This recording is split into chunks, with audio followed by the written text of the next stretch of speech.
So I think without getting into the technical weeds of identifiers and decentralized identifiers specifically, I think it's about saying I've got a control point for me as the customer, and that I should be able to uh, express that to the organization and be able to use that endpoint to be able to share verifiable data about me.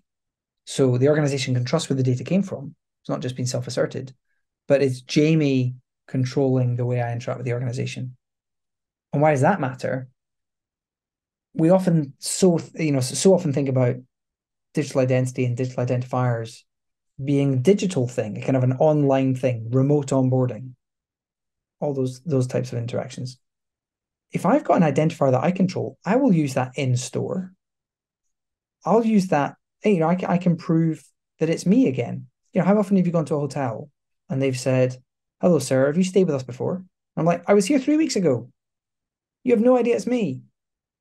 If I can say, "Hey, this is a self-identifier, the same identifier that I used on the phone 2 weeks ago and that I stayed in on the 13th floor 3 weeks ago," that's my identifier that I can share and say, "Yeah, it's you again." That I think is really powerful. So yes, there's a privacy, and people will get very excited about non-correlation of identifiers. People get excited about Web3, blockchain identifiers, and how and where they're anchored. And those are important conversations about privacy, about societal control, democracy, and all that good stuff. I think if we start thinking about customer outcomes, a lot of it gets flushed out, because if I'm in control of the identifier, I can create new value, and that identifier can come with me. And then we get the nice, clever stuff around privacy, because I can make sure that I give every different organization a different identifier.